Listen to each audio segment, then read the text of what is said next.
A chance encounter with the cop who mocked him gives James the perfect idea to exact revenge. All he needs to do now is track down the cop's daughter and get her alone. Hey bro, James's friend Brandon punched him on the shoulder. Check it out. Ain't that the cop who shoved your face in bird poo last time we hung out at Ray's? Didn't I tell you to forget that? James cuffed the back of Brandon's head and turned to follow his friend's gaze. Ooh, and check out the hottie with him. Isn't she a girl from your college? Brandon sniffed and wiped at his nose with one hand as he rose from his seat. Let's go mess with them. That's definitely his daughter, James told Brandon as they followed the cop outside. The woman's hair was a slightly darker shade of red, but the resemblance in their faces was hard to miss when they turned to speak to each other. Even better, Brandon rubbed his hands together. The cop glanced back then, and his eyes narrowed when he spotted James and Brandon. He kissed his daughter on the cheek, helped her into a cab, and turned to face the two young men. Yo, Mr. 50, your daughter is a whole snack. I'd like to get to know her better. James gyrated his hips suggestively. Birdman, you wouldn't stand a chance. The cop snorted and looked him up and down derisively. You are trash, and girls like my daughter don't look for men in the dirt. Birdman. Brandon doubled over with laughter.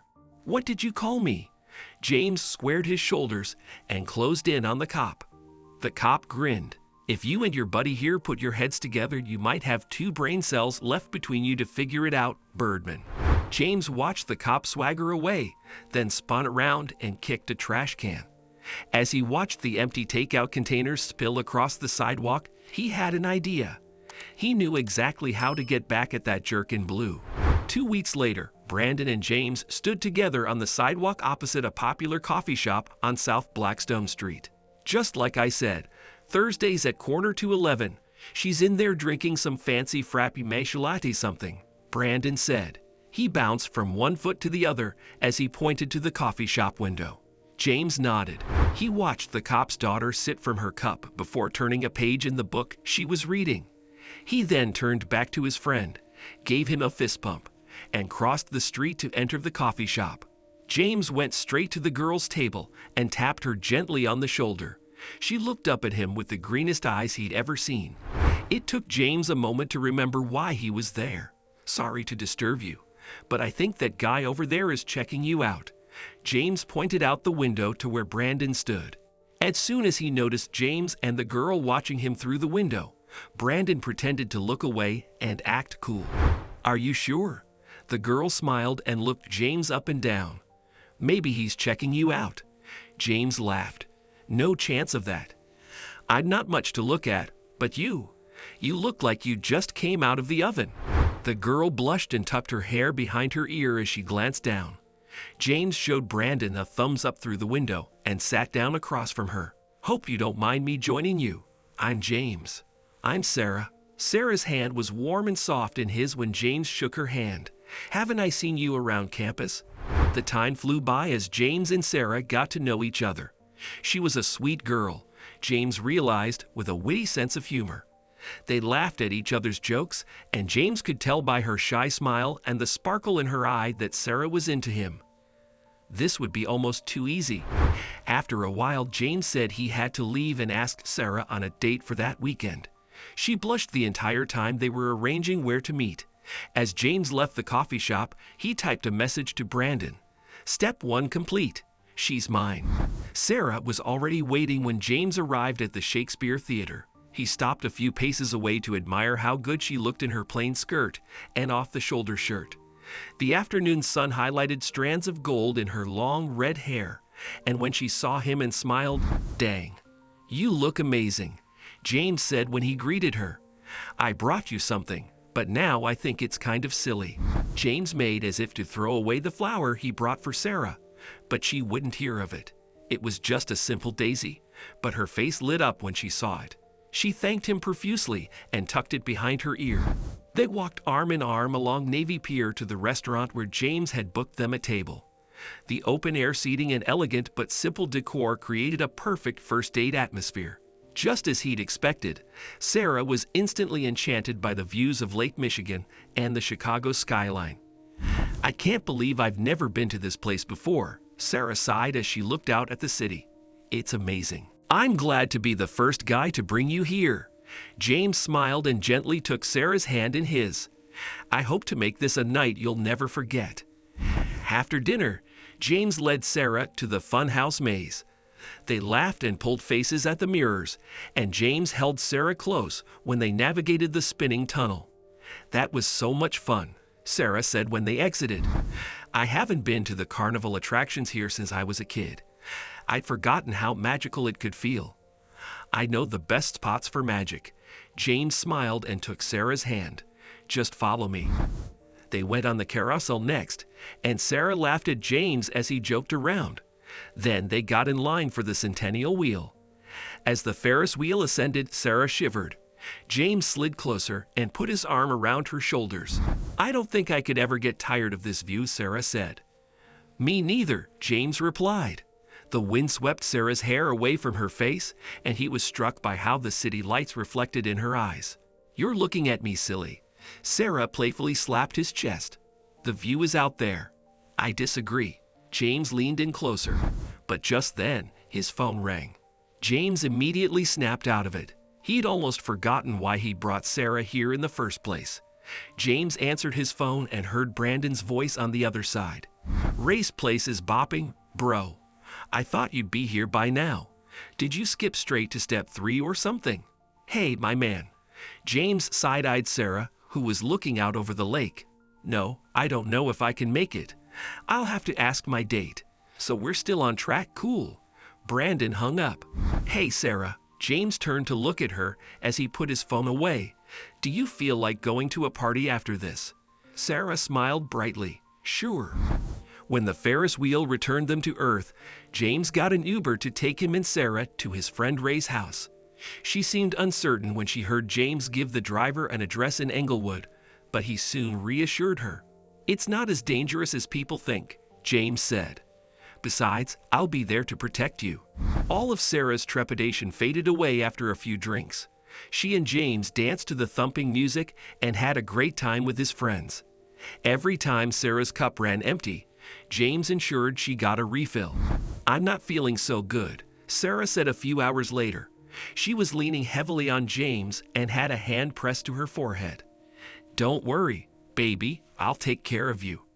James smiled and lifted Sarah into his arms. You're so amazing, James. Sarah smiled drunkenly at him. I'm so happy I met you. I like you so much. Sarah leaned her head against James's shoulder and passed out immediately. He nodded to Brandon across the room. It was time for step 3. Once James reached his apartment, he set Sarah down on his bed and turned on the lights. She looked so peaceful. She also looked so much like her dirtbag father. Guess it's time for your photo shoot, baby, James said as he reached for the ribbon tie on the front of Sarah's shirt. I'm so dead. James woke up and rubbed his eyes. He'd slept on the sofa, but could clearly hear Sarah moving around in his bedroom. She emerged just as he sat up. Hey, Sarah greeted him nervously. I guess I overdid it last night. It happens to the best of us. James stood and stretched. I guess. Sarah eyed him nervously and licked her lips. You slept out here, right? I mean, that's what it looks like. And I woke up in there so. James chuckled. Nothing happened, Sarah. I told you I'd look after you, didn't I? Of course. She smiled brightly. I didn't mean to imply. Well, you know. Wow, I'm making this awkward. I've got to go because my dad is definitely going to kill me for being out all night, but first. Sarah walked up to James and kissed him on the cheek. Thank you for taking care of me, James. Later that day, James sat on his sofa and flipped through the photos he'd gotten printed at the mall. Every one of them showed Sarah in a compromising or suggestive pose. He studied one which showed his hand spread across Sarah's belly. James chuckled as he put the photo in an envelope lying on the coffee table. He then wrote out a note. Daddy's little girl liked her roll in the trash. That's going to leave a burn on Mr. 50, James muttered as he placed the note in the envelope and sealed it. Brandon had gotten the cop's address, and James now wrote it on the front. He tucked the remaining photos away in the back of his closet. He'd get rid of them later, and put on his shoes and jacket. He was going to mail the photos right now. There was a knock on James's door. "James, are you home?" A woman called from the hall. "It's me, Sarah." James quickly tucked the envelope into his jacket pocket and opened the door. Sarah looked up at him with red eyes. She had a backpack over her shoulder, and her arms were crossed tightly over her chest. "Hey, Sarah, what are you doing here?" "I have nowhere else to go." Sarah hung her head. "I had a huge fight with my dad, and I was hoping you'd let me stay here a few days. It's just until I find my own place." James rubbed at the back of his head. He didn't really want to let her in since he'd already gotten everything he needed from her. She looked really down, however, and James could only imagine what it was like to have such a jerk for a father. "Sure," James said, "since you have nowhere else to go." "Thank you so much." Sarah hugged him. "I'll sleep on the sofa, of course, and I swear I'll pull my weight. It's cool." James watched her drop her backpack on the couch. The strawberry scent of her hair lingered in the hallway, and he forgot all about the envelope in his pocket. James went to work on a project for college, while Sarah searched for accommodation. Hours later, she knocked on his bedroom door and peeked inside. "I see you have some ingredients in your fridge and cupboards, and I was wondering if you'd mind if I cooked us dinner," she asked. "Tomorrow will be on me." "Sure," James replied. He was a little surprised she'd offered to cook for him and curious about what she'd make, since he mostly lived on ramen. A while later, he rose from his desk to follow the tantalizing smell coming from the kitchen. When he saw the dishes spread across his tiny kitchen counter, James's jaw dropped. "There's no way you cooked all of this with food from my fridge," he said. "It smells incredible." Sarah smiled over her shoulder while she opened the oven. "You're just in time for the dinosaur I dug out of the glacier in the back of your freezer." James laughed when he saw her remove a roast chicken from the oven. When James took his first bite of food, he couldn't believe how good it tasted. "Where did you learn to cook like this?" Sarah shrugged. "My mom died when I was young, and my dad was never good at household chores. He's not good at a lot of things actually, like patience, forgiveness, controlling his temper, kindness." "Sounds like a harsh guy," James replied. "I blame his job, but let's not discuss it anymore. Tell me what you've been working on in there." She nodded at his bedroom door. "It's a project for college. To understand how it works, you need to imagine a pipe in which two balls are flying toward each other. Molecular fission?" "Yeah." James leaned back and studied Sarah. "You know about it?" It turned out that Sarah knew enough to discuss several concepts with James while they finished eating. Although he'd enjoyed spending time with her on their date, he'd never realized how knowledgeable she was. "I'll make a deal with you," James said once they'd finished eating. "You can stay here as long as you like on the condition that you teach me how to cook like this." Sarah laughed. "Why not?" For the next few days, Sarah and James cooked dinner together every evening. She taught him several different techniques and recipes, and they had fun preparing meals together. One night, while waiting for a batch of biscuits to finish baking, Sarah jokingly whipped James with a kitchen towel. "Oh, I'm going to get you for that." James lunged for Sarah, but she giggled and slipped away around the counter. James laughed and vaulted over to catch her, but Sarah was too quick. They both laughed and teased each other while James chased Sarah around the apartment, but he eventually cornered her in the narrow hallway. James pulled her close before she could slip away again. "Looks like you got me." Sarah stared up at James. Her hands were braced against his chest, and she was slightly out of breath. She looked beautiful. "Only question now is whether I get to keep you." James bit his lip and smoothed her hair back from her forehead. It felt like the world stopped spinning when Sarah smiled at him. All his senses narrowed in on how her hands felt when she slid them up his chest to wrap her arms around his neck, and the sweet floral scent of her skin. Then the oven timer dinged. Sarah broke away to remove the biscuits, and James watched her go with regret. He would have gladly let the biscuits burn to stay in that moment with her. Brandon visited the next day, just as Sarah left for the grocery store. He watched her walk away down the hallway with an amused expression. "I don't remember this being part of the plan," Brandon said. "It just sort of happened." James shrugged.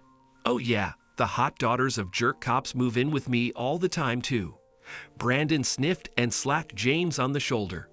"I'm not going to criticize, bro, but it'll throw one heck of a spanner into your lovebird nest if she finds out about those pictures you sent her daddy." "The pictures? I forgot about them completely." "Say what?" Brandon laughed and shook his head. "Man, you've really got it bad for this girl, don't you?" James dropped down onto the sofa. Brandon was right. Sarah's laugh and the scent of her shampoo when he stood close to her, her silly jokes while they cooked together, these things had become precious to James. The thought of her leaving left him cold. "What I have with Sarah is more important than revenge," James said. "I think I'm falling in love with her." "Well, make sure you invite me along when she takes you home to meet Mr. 50, because that's going to be one hell of a drama," Brandon replied. After Brandon's visit, James realized he had to deal with Sarah's father. He couldn't take the chance that their unresolved issues would ruin Sarah and James's budding relationship. First thing the next morning, James went by the police station. All the hatred that inspired him to get revenge in the first place boiled up inside him when he saw the jerk cop's face again. James reminded himself that he needed to speak to the man if he and Sarah were to have any future as he followed the cop to a small office room. "Okay, Birdman," the cop said as he sat. "You said you had something to say to me. Now you better make it worth my time." "It's about your daughter, sir," James replied. He took a deep breath and told the cop how he'd orchestrated his meeting with Sarah, purposefully gotten her intoxicated, and taken those pictures. The cop's face was bright red with rage when James finished. "But I swear to you nothing happened," James continued. "And I'm telling you all this because I realized what an amazing girl Sarah is. She's been staying with me, and I've fallen for her. And now you think the two of you will live happily ever after." The cop slammed his fist down on the desk. "You lowlife, piece of trash. Sarah isn't your toy. You might have fooled her for now, but I meant what I said. My daughter doesn't look for men in the dirt.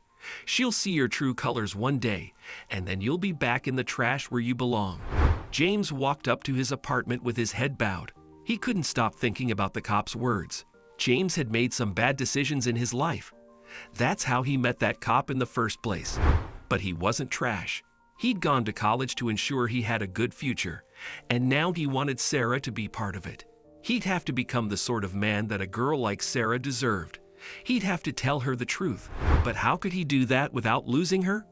The more he thought about how to explain everything to her, the more he realized how despicable his actions were.